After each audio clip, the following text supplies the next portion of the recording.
Wash చేసిన తర్వాత బట్టలు కూడా చేంజ్ చేసేసుకొని మళ్ళీ రేవకార్ దగ్గరికి పోయేసి పక్కకే ఉంటుంది నియర్ బై లొకేషన్. ఆ డెలివరీ చేసుకుంటాడు. డెలివరీ తీసుకున్న తర్వాత అతని ఉద్దేశం అయితే ఆ డెడ్ బాడీని షిఫ్ట్ చేయాలనేసి రేవకార్ బుక్ చేయడం. ఆ లోపలికి ఆ ఎంట్రన్స్ ప్రహరీ గోడ లోపలికి కారు తీసుకురావాలని ట్రై చేస్తాడు. లోపలికి రాదు కారు. రాకపోయేసరికి ఆ ఆలోచనలో ఆగిపోతాడు. డెడ్ బాడీని షిఫ్ట్ చేసేందుకు వీలు కాలేదు ఆ నైట్. ఎర్లీ మార్నింగ్ 11 అయిపోతుంది. అప్పటికి 11 to 12 ట్రై చేస్తాడు, కుదరలేదు. ఎర్లీ మార్నింగ్ 4:10 అవర్స్కు ఫస్ట్ డిసీజ్డ్ ఒక వెహికల్, 2-wheeler జూపిటర్ వెహికల్ ఉంటుంది. ఆ వెహికల్ను తీసుకుపోయి పక్కకున్న వేరే ఆఫీస్ దగ్గర పక్కకు పెట్టేసి వస్తాడు. వితిన్ 10 minutesలో మళ్ళా ఈ వెహికల్, అతని వెహికల్ రాయల్ ఎన్ఫీల్డ్ వెహికల్ ఉంటుంది, దాన్ని కూడా తీసుకొని వెళ్తాడు. ఆ రెండు వితిన్ 10 minutesలో సేమ్ పర్సన్ వెహికల్ తీసుకుపోయినట్టు అందులో సీసీ పక్కకు ఎదురుగా ఉన్న బాడీ ఎక్కడ పెట్టాడు మరి? బాడీ ఇంట్లోనే ఉంటుంది. తర్వాత ఏం చేశాడు? ఆ బాడీని ఇంట్లో ఉంటుంది. ఆ రాయల్ ఎన్ఫీల్డ్ అతని వెహికల్ తీసుకొని వెళ్తాడు. వెళ్ళిన తర్వాత ఎర్లీ మార్నింగ్ 8:30కి మాదాపూర్ లిమిట్స్లో ఒక షాప్ దగ్గరికి వెళ్తాడు. అది ఏంటంటే ఈ కటింగ్ మిషన్ తీసుకురావడానికి వెళ్తాడు. అంటే అక్కడ కటింగ్ మిషన్ కటింగ్ మిషన్ తీసుకొచ్చినప్పుడు అక్కడ వాళ్ళ దగ్గర కూడా సీసీటీవీ ఫుటేజ్లో రికార్డ్ అవుతుంది. ఓకే, అది తర్వాత ఇన్వెస్టిగేషన్ వస్తుంది. ఇప్పుడు కటింగ్ మిషన్ తీసుకొచ్చేసి 9 తీసుకొస్తాడు. మళ్ళీ 10 కట్ చేద్దామని ప్రయత్నం చేస్తుంటాడు. ఒక మోకాలు వరకు కట్ చేసేస్తాడు. వేరే పార్ట్ కూడా కట్ చేస్తాడు. మోకాలు మొత్తం కట్ అయి ఉంది. మిగతా పార్ట్ కూడా కట్ చేసే సందర్భంలో ఆల్రెడీ 11 అయిపోయింది. ఆఫీస్ నుంచి ఫోన్లు వస్తాయి. మన సతీష్ గారు కనిపించట్లేదు, ఆఫీస్కి రాలేదు, నైట్ మీ దగ్గరికే వస్తా అని చెప్పాడు అనేసి ఫోన్లు వస్తుంటాయి. అప్పటికి ఫస్ట్ స్విచ్ ఆఫ్ పెడతాడు. ఆన్ చేసిన తర్వాత ఫోన్లు వస్తుంటాయి. మళ్ళీ ఆ బాడీని వదిలిపెట్టేసి మళ్ళీ వాళ్ళ దగ్గరికి వెళ్తాడు, జాయిన్ అవుతాడు. అప్పటికి సతీష్ వాళ్ళ మిస్సెస్ అందరికీ ఇంటిమేషన్ ఇస్తుంటుంది నైట్ రాలేదనేసి. వాళ్ళు బ్యాచ్మెంట్స్ అంతా ఇక్కడ హైదరాబాద్లో ఎవరెవరు ఉన్నారో వాళ్ళందరూ 4 to 5 members వాళ్ళు వచ్చేస్తారు. ఎంప్లాయీస్ కూడా వచ్చేస్తారు ఇంటికి. ఇతడు మళ్ళీ ఏమి తెలియనట్టు యాక్ట్ చేయడానికి ఇంటి దగ్గరికి కూడా వచ్చేసి అవును రాత్రి వచ్చి వెళ్ళాడు, ఆ తర్వాత ఏం జరిగిందో నాకు తెలియదని చెప్తాడు వాళ్ళ ముందు. వీళ్ళతో పాటు వెతుకుతున్నట్టు యాక్షన్ ప్రొసీడ్ అవుతాడు. మరి ఎలా బ్రేక్ అయిందండి అది? ఆ విధంగా ఎతుకుతున్నట్టు వాళ్ళిద్దరు బ్యాచ్లుగా వెళ్తారు సార్. ఇది ఇద్దరు ఫ్రెండ్స్ ఒక వెహికల్ మీద, ఇద్దరు ఫ్రెండ్స్ ఒక వెహికల్ మీద అట్లా డివైడ్ అయ్యి సెర్చ్ చేస్తుంటారు. ఇతను మళ్ళీ ఏం తెలియనట్టు మళ్ళీ డెడ్ బాడీ దగ్గరికి వచ్చేసి బ్రేక్ ఎలాగొచ్చింది? అదే విధంగా యాక్షన్ చేస్తుంటే అది డెడ్ బాడీని కట్ చేసేందుకు కుదరలేదు సార్. వీళ్ళు సెర్చ్ చేస్తున్నారు కాబట్టి మా ఇంటికి కూడా వస్తారనేసి డౌట్ వచ్చేసింది. మళ్ళీ నైట్ ఇంటికి వెళ్తాడు. ఇంటికి వెళ్ళిన తర్వాత మళ్ళీ రేవకారు వెహికల్ వాడు ఫోన్ చేస్తుంటాడు. ఆ సందర్భంలో 1 day ఎక్స్టెన్షన్ చేస్తాడు మళ్ళీ. అది కూడా రికార్డ్ అయింది సార్ మన దగ్గర. అవన్నీ సేకరించి అది ఓకే. వీళ్ళతో పాటు తిరుగుతున్నాడు కదా? వీళ్ళతో పాటు తిరుగుతలేదు సార్. గ్రూపులు సపరేట్గా తిరుగుతున్నాడు అంతే. కానీ మళ్ళీ ఏం తెలియనట్టు మళ్ళీ డెడ్ బాడీకి వీడే చంపాడని బ్రేక్ త్రూ ఎక్కడ వచ్చింది సార్. చెప్తాను. అదే నైట్ వీని మీద డౌట్ వస్తుంది కొందరికి, వీళ్ళ ఫ్రెండ్స్కు. ఆయన కూడా one of the police department, అతనికి నేచర్ డౌట్ రావడం. ఆ మధ్యరాత్రి 2 వీరి హేమంత్ ఉండే ఇంటి దగ్గరికి వెళ్తాడు. వెళ్ళేటప్పటికి అది 1 day బిఫోర్ చెప్పారు కదా సార్. ఈ సతీష్ బాబు వచ్చే ముందే ఈ డెడ్ బాడీ ఆయన రాకముందే అమ్మాయిని ప్రియాంక ఒక వన్ ఆఫ్ ది లేడీ ఆమెను హాస్టల్కి వెళ్ళిపోమని చెప్పేస్తాడు. ఆమె వెళ్ళిపోతుంది, ఉండదు. వెళ్ళిపోయిన తర్వాతనే ఇన్సిడెంట్. అదేవిధంగా 2 నెక్స్ట్ డే వీళ్ళంతా ఇద్దరు ఫ్రెండ్స్ ఆ ఇంటికి వెళ్దామనేసి వస్తారు. చెక్ చేద్దాం. చనిపోయిన వ్యక్తి ఒక ఫ్రెండ్ పోలీస్ ఆఫీసర్. ఎస్. ఆయనకి డౌట్ వచ్చేసి వాళ్ళిద్దరు కలిపి ఇంటికి వస్తారు. ఇంటికి వచ్చే వరకే వీడు వస్తున్నారనేసి కొంచెం డౌట్ వచ్చేసి బాడీని వదిలేసేసి, బాడీ ఆ రోజు కూడా ట్రై చేస్తాడు కట్ చేస్తాను. లేట్ అయింది, సాయంత్రం లేట్ అయింది కదా, అప్పటి వరకు బాడీ మొత్తం ఉబ్బిపోవడం, కట్ చేయడానికి పాసిబుల్ కాలేదు. ఆ వదిలేసి పారిపోతాడు అక్కడ నుంచి. మరి ఎక్కడ దొరికాడు?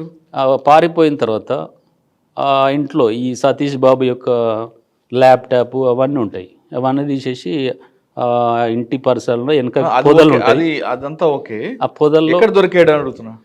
ఆ తర్వాత ఆ రోజు ఇక్కడ నుంచి వెళ్ళిపోయే ముందు ఈ మనీ ట్రాన్సాక్షన్స్లో 1 lakh క్యాష్ బ్యాలెన్స్ ఉంటుంది. ఆ బ్యాలెన్స్ అమౌంట్ను ఆల్రెడీ విడాకులు ఇచ్చాడు కదా, డైవర్స్ ఇచ్చిన మిస్సెస్కు వాళ్ళ ఇంటి దగ్గర పోయి ఆ బాబును చూసేసి అక్కడితో మాట్లాడి బాబుతోటి మాట్లాడి ఆమెకు తెలియకుండా అకౌంట్ ట్రాన్స్ఫర్ చేస్తాడు అమౌంట్, ఫోన్పే. నేను అంటుంది క్వశ్చన్ అది కాదండి. అక్కడి నుంచి పారిపోతాడు సార్. పారిపోయిన తర్వాత ఈ డిసీజ్డ్ యొక్క వెహికల్, అక్యూడ్ వెహికల్ వచ్చేసి హైటెక్ సిటీ రైల్వే స్టేషన్ పార్కింగ్లో అతని వెహికల్ పెడతాడు. ఈ డిసీజ్డ్ వెహికల్ తీసుకొనేసి వెళ్ళేసి లింగంపల్లి రైల్వే స్టేషన్ ఒక పార్కింగ్ ప్లేస్లో. కరెక్టే సార్, అది ఇన్వెస్టిగేషన్ పార్ట్ వస్తుంది. Yes sir. అక్కడ పెట్టేసి పారిపోతాడు. ఆయన ఎక్కడ దొరికాడని అడుగుతున్నా. అతడు 1 week తర్వాత బెంగళూరు పారిపోయి మళ్ళీ రిటర్న్ వచ్చేటప్పుడు ఈ వెహికల్ రిజిస్ట్రేషన్ తోటి ట్రేస్ అవుట్ అయితే అక్కడ ఈ సతీష్ యొక్క వెహికల్ అక్కడ ఉంటుంది సార్, లింగంపల్లి దగ్గర లింబర్ట్స్లో. అక్కడికి మళ్ళీ వస్తాడు. అక్కడ వచ్చినప్పుడు అప్పర్ హ్యాండెడ్ చేస్తారు పోలీస్ వారు. అప్పుడు ఎవరు ఇన్స్పెక్టర్ గారు? అప్పుడు ఇన్స్పెక్టర్ ఇతను ఎవరు? లక్ష్మీనారాయణ గారు. లక్ష్మీనారాయణ సార్. లక్ష్మీనారాయణ గారు. మొత్తం టోటల్ ఇన్వెస్టిగేషన్ అతను ఒకడే. ఆ కేసులో మీకు డిఫెన్స్ ఏమని ఇచ్చాడు? టఫ్ అండి. డిఫెన్స్ నెంబర్ ఆఫ్ ఉన్నాయి సార్. డిఫెన్స్ తీసుకున్న ప్లేయింగ్, ఫస్ట్ డిఫెన్స్ తీసుకున్న ప్లేయింగ్ అతడు అక్యూడ్ ఆ ఇల్లే కాదు, ఆ ఇంట్లో లేనే లేడు, ఉన్నట్టు ప్రూఫ్ లేదు, మీ డాక్యుమెంట్స్ అతను తీసుకున్నట్టు ప్రూఫ్ లేదనేసి మేము అక్కడ ఉన్న నైబర్స్ ఆ అక్యూడ్ నివసించే ఇంటి ఎదురుగా వాళ్ళ CCTV ఫుటేజ్లు కలెక్ట్ చేసుకున్నాము. వాళ్ళ ఎవిడెన్స్ కలెక్ట్ చేసుకున్నాడు లక్ష్మీనారాయణ గారు. చాలా పకడ్బందీగా కేసు స్ట్రాంగ్. ఈ కేసులో కూడా దగ్గర 58 మెంబర్స్ను LWSగా పెట్టాడు. ఎంత వచ్చింది కన్విక్షన్ అండి? Conviction life imprisonment sir. ఈ హేమంత్ గారు. అమ్మాయికి వచ్చిందా? అమ్మాయి లేదు కదా సార్, లేదు. అమ్మాయి ముందే పంపించేశాడు హాస్టల్. ఈ రోల్లో ఎక్కడ లేదు, అమ్మాయి రోల్ లేదు. రైట్. ఆ కేసు కాకుండా ఇంకో కేసు ఉంది ఇందులో లైఫ్ కన్విక్షన్ చాలా పకడ్బందీగా ప్రతి CCTV ఫుటేజ్లో ఇతని వెహికల్ మూవ్మెంట్ అన్నీ ఉన్నాయి సార్. దీంట్లో కూడా ఆ బేస్ మీదగా కటింగ్ చేసినప్పుడు ఒక 2 బ్లేడ్ కటింగ్ అది మిషన్ ప్లస్ 2 బ్లేడ్స్ తీసుకొని వస్తాడు. ఒక బ్లేడ్ ఇరిగిపోతుంది. ఆ ఇరిగిపోయినందుకే బాడీ మొత్తం కట్ చేయలేకపోయాడు. బ్లేడ్ ఇరిగిపోయినందుకు లేకపోతే ఆ బ్లేడ్స్ మంచిగా ఉంటే కట్ చేసి పార్సిల్ చేసే ఛాన్సెస్ ఉంటాయి. గన్నీ బ్యాగులు కూడా సీజ్ చేయడం జరుగుతుంది పంచుల సమక్షంలో. అంటే ఇంకో కేసు ఏం చెప్తున్నా మియాపూర్ది ఇది డబల్ మర్డర్ కేసు సార్. ఇది ఒక దాదారావు అక్యూడ్ నెంబర్ 1. వాళ్ళ పేర్లు వద్దులండి, అందులో నాకు సింపుల్గా చెప్పండి. వాళ్ళిద్దరూ ఆల్రెడీ కంది జైల్లో కన్విక్షన్స్ అయ్యి ఉంటారు, శిక్ష అనుభవిస్తూ ఉంటారు. పేర్లు వద్దన్నారు కాబట్టి A1 and A2. అక్కడ వాళ్ళిద్దరు అక్కడ పరిచయం. వాళ్ళు డిఫరెంట్ కేసుల్లో మర్డర్ కేసుల్లో ఆల్రెడీ లైఫ్ కన్విక్షన్స్ తోటి ఉన్నారు. అంటే అక్కడే పరిచయం వాళ్ళకు. వాళ్ళిద్దరు కలిపేసి దాదారావు అనేసి వేరే బెయిల్ తోటి బయటకు వచ్చేస్తాడు. ఓన్లీ అక్యూడ్ A2 మాత్రం జైల్లో ఉంటాడు. ఈ దాదారావు ఇన్స్ట్రక్షన్ తోటి ఓపెన్ జైల్లో ఉంటుంది కదా సార్ కందిలో, అక్కడి నుంచి పారిపోతాడు. పారిపోయిన తర్వాత ఇతని A1 డైరెక్షన్స్ తోటి ఇద్దరు కలిసేసి మియాపూర్ లిమిట్స్లో వచ్చేస్తారు. ఒకరోజు వచ్చిన తర్వాత ఒక ఆటో డ్రైవర్ దగ్గరికి వస్తారు సార్. మియాపూర్ ఇప్పుడు ప్రజెంట్ మెట్రో రైల్వే స్టేషన్ పక్కకు ఇప్పటికి కూడా కొన్ని హట్స్ ఉంటాయి. హట్స్ దగ్గరికి వచ్చేసి హట్స్ దగ్గరనే వాళ్ళు ఆటో డ్రైవర్ స్టాండ్ ఉంటుంది, ఆటో స్టాండ్ ప్లస్ అక్కడే గుడిసెలు ఉంటాయి. ఆటో స్టాండ్ దగ్గరికి వచ్చి ఒక ఆటోని ఎంగేజ్ చేసుకుంటారు. దేని గురించి అంటే జహీరాబాద్లో ఇల్లు షిఫ్ట్ చేస్తున్నాం, అక్కడ నుంచి ట్రాన్స్పోర్ట్ పర్పస్ అనేసి వెహికల్ జహీరాబాద్ పోవాలనేసి తీసుకుంటారు. ఆ సందర్భంలో పక్క ఆటో వాళ్ళు అబ్జర్వ్ చేస్తుంటారు. వీళ్ళిద్దరు 2-wheeler మీద వస్తారు అక్కడికి. ఆ 2-wheelerను ఆటోలో ఎక్కించుకొనేసి వెళ్ళిపోతారు. ఆ రోజు మధ్యాహ్నం సాయంత్రం వరకు వెయిట్ చేసి వాళ్ళ భార్య నైట్ కంప్లైంట్ చేస్తుంది, మా హస్బెండ్ ఇట్లా వెళ్ళాడు రాలేదు అనేసి. నెక్స్ట్ డే మార్నింగ్ ఇస్తారు కాంప్లీట్. ఇచ్చిన తర్వాత రాలేదు. ఇప్పుడు రాకపోయేసరికి ఒక 4 to ఇది ఆగస్టులో జరుగుతుంది సార్. ఇది 2016. 17లో ఏప్రిల్ మంత్లో డిఐ శంకర్ రెడ్డి గారు వెహికల్ చెకప్లో భాగంగా అదే ఆటో, ఇదేదైతే డిసీజ్డ్ ఆటో, దాని ఏపీ నెంబర్ తీసేసి ఎంహెచ్ నెంబర్గా చేంజ్ చేసేసి అక్యూజ్డ్ ఇద్దరు 192 యూజ్ చేస్తుంటారు. ఆ వెహికల్ చెకప్లో భాగంగా అతనికి డౌట్ వస్తుంది ఎంహెచ్ నెంబర్ను. అతడు ఆపినప్పుడు పొంతన లేని సమాధానం చెప్పడంతో వెహికల్ సీరియస్గా చెక్ చేస్తే చేస్ నెంబర్ తోటి ఈ మిస్ అయిన ఆటో టాలీ అవుతుంది. గట్టిగా ఇంటరాగేషన్ చేసినప్పుడు అప్పుడు A1 and A2 ఇద్దరు ఉంటారు. వాళ్ళు అడ్మిట్ అవుతారు కన్ఫెషన్లో. ఈ వెహికల్ను అతన్ని ఎక్కడ చంపారో తీసుకెళ్తారు.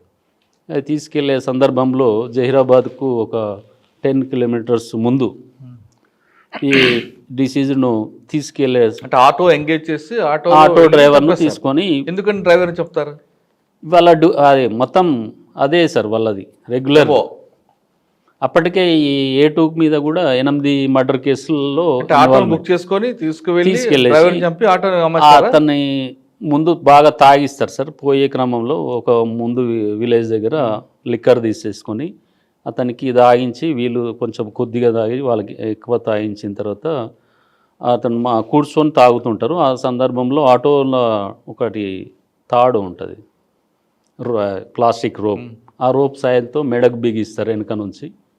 అతన్ని చనిపోయింది అనేసి కన్ఫర్మ్ అయిన తర్వాత అతన్ని పక్కకున్న రోడ్ పక్కకు కాల్వాల్ టైప్ ఉంటుంది, అందులో పడేసేసి, అది ఫారెస్ట్ ఏరియా, ఎవరు అబ్జర్వ్ చేసేటోళ్ళు లేరు, అందులో పడేసేసి వెళ్ళిపోతారు ఆ ఆటో తీసేసుకొని. ఆ విధంగా వాళ్ళు ఆటో ఎన్ని చేశారు? అటువంటి నెంబర్ ఆఫ్ కేసులు ఉన్నాయి సార్. ఇది వస్తున్నా అక్కడికి. అది ఆటో తీసుకొని వెళ్ళిపోయిన తర్వాత ఆటో సహాయంతో ఇక్కడ హైదరాబాద్ లిమిట్స్లో వనస్థలిపురం, ఇట్లా హయత్ నగర్, అట్లా మొత్తం 8 PS పరిధిలో టోటల్ 20 above కేసెస్లో, థెఫ్ట్ కేసులలో, అన్నిటి కేసులలో వాళ్ళిద్దరు ఇన్వాల్వ్మెంట్ ఉంటుంది. ఎక్కడెక్కడ దొంగత చోరీలు చేసారో అవన్నీ ప్రాపర్టీ, దానికి సంబంధించిన ప్రాపర్టీ ఇక్కడ సీజ్ కావడం జరుగుతుంది వారి ఇంట్లో.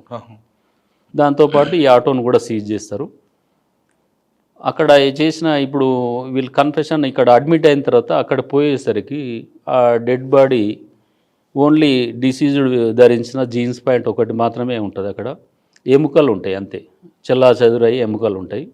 ఈ పిఎంఈ కండక్ట్ చేసిన డాక్టర్స్ కూడా అక్కడికి వెళ్ళేసి అక్కడ ఉన్న అవైలబుల్ అయిన బోన్స్ అన్నీ సరి చేసేసి ఆ బోన్స్ DNA టెస్ట్లు, మళ్ళీ అతని మదర్ అండ్ ఫాదర్ యొక్క DNA టెస్ట్ శాంపుల్ తీసుకుంటారు.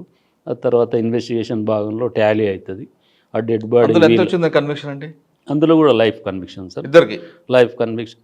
ఒక్కరి మీదనే ట్రయల్ జరిగింది సార్. ఆల్రెడీ అతడు జైల్లో ఉన్నాడు, జైల్లో నుంచి పారిపోయాడు సార్. అది దొరకలేదు. అప్పటి నుంచి మరి ఇక్కడ వేరే కేసులో తీసుకెళ్లారు. ఆల్రెడీ వేరే కర్ణాటక బీదర్ కేసులలో A1 ఇన్వాల్వ్మెంట్ ఉండే, అక్కడ తీసుకెళ్లారు. ఇక్కడ మళ్ళీ రాలేదు. ఒక ట్రయల్ అయింది, ఓన్లీ ఒకరి మీదనే ట్రయల్ అయింది. అతనికి లైఫ్ కన్విక్షన్, దీంట్లోకి గాను మళ్ళీ బాడీని షిఫ్ట్ చేసినందుకు గాను 7 years పనిష్మెంట్. కానీ ఒకటి 20 years కన్విక్షన్ ఉంది కదా, అదే కేసు 20 years కన్విక్షన్ వచ్చేసి పోక్సో కేసు సార్. ఈ పోక్సో కేసులో ఏంటంటే జేదిర్గుట్ట లిమిట్స్ పరిధిలో ఒక పాప, 7 years పాప, ఆ పాపను మామూలుగా ఆమె ఫస్ట్ క్లాస్ ఏదో చదువుతుంది. ఒకరోజు జనరల్ స్టాప్కు అనేది వెళ్తుంది. అదే బిల్డింగ్లో జనరల్ స్టోర్ పక్కకు ఉంటుంది. ఈ అక్యూడ్ నివసించేది అతని నేటివ్ ప్లేస్ ఇక్కడ కాదు, అతను వాళ్ళ సిస్టర్ ఇంటికి అనేసి వస్తాడు, వాళ్ళ బావగారి ఇంట్లో. అప్పుడు ప్రజెంట్గా 2-3 months నుంచి అక్కడ ఉంటాడు.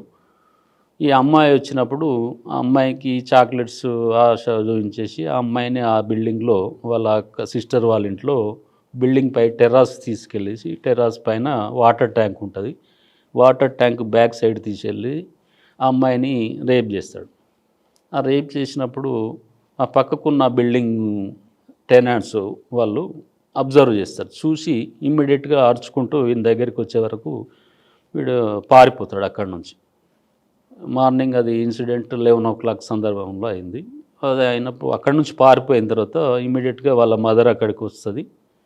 మదర్ వచ్చిన తర్వాత వీడు ఫాదర్ వచ్చేసి, అమ్మాయి ఫాదర్ వచ్చేసి ఆల్రెడీ డ్యూటీకి వెళ్ళిపోతాడు ఆ రోజు. సాయంత్రం వరకు తిరిగి రాడు. సాయంత్రం వచ్చిన తర్వాత ఇక్కడ వీళ్ళ ఇంటికి వచ్చేసి సర్చ్ చేస్తుంటే వీడు అక్యూడ్ అప్పటికే పారిపోయాడు.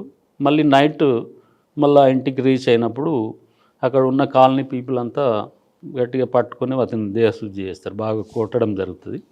ఆ మాబ్లో అక్కడ ఉన్న పర్సన్స్ కాంప్లైంట్, ఈ ఫాదర్ కూడా కాంప్లైంట్ ఇస్తాడు. కాంప్లైంట్ ఇచ్చినప్పుడు అతన్ని రెడ్ హ్యాండెడ్ పట్టుకొని, ఆల్రెడీ అతనికి దెబ్బలు తాకినాయి బట్టి అతన్ని హాస్పిటల్కి తీసుకెళ్ళేసి నెక్స్ట్ డే ప్రొడ్యూస్ చేస్తారు. అటు క్లియర్గా ఒప్పుకోవడం జరుగుతుంది.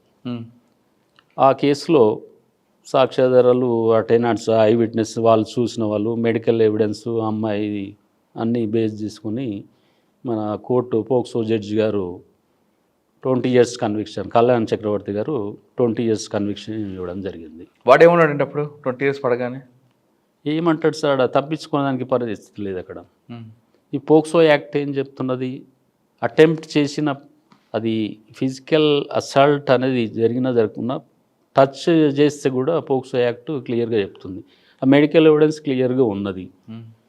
వాళ్ళు డిఫెన్స్ కౌన్సిల్ ప్లీ చేసుకునేది ఏంటంటే, అక్కడ ఉన్న వాళ్ళు ఎవరైతే ఐ విట్నెస్లు ఉన్నారో వాళ్ళకి అక్యూడ్ గొడవ ఉన్నది ముందు, ఆ గొడవ ఉన్నది కాబట్టి వీళ్ళు అబద్ధ సాక్ష్యం చెప్తారనేసి సింపుల్గా డిఫెన్స్ కౌన్సిల్ ప్లీ చేసుకుంటారు, అంతవరకే. కానీ అమ్మాయి ఈ పోక్సో యాక్ట్ క్లియర్గా ఒకటే చెప్తుంది, ఓన్లీ విక్టిమ్ స్టేట్మెంట్ ఉంటే సరిపోతుంది.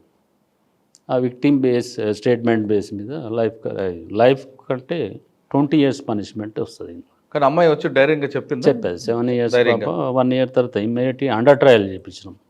అండర్ ట్రయల్ అంటే విత్ ఇన్ 1 year లోపే, 1-2 years లోపే దీంట్లో. సార్, ఈ కేసులు కాకుండా ఇంకా బాగా మీకు గుర్తుండే కేసు చెప్పండి. దాంట్లో ఇన్వెస్టిగేషన్ భాగంలో సైదుల్ గారు అప్పుడు సిఐ ఉండే, అతనితో పాటు వాళ్ళకు మొత్తం టోటల్ టీమ్ సక్సెస్ఫుల్గా ఇన్వెస్టిగేషన్ కూడా మార్చారు. ఇవి కాకుండా ఇంకే బాగా గుర్తుండిపోయిన కేసు ఒకటి? అనదర్ కేసు ఇక్కడ ఈ Chandanagar limits double murder case sir.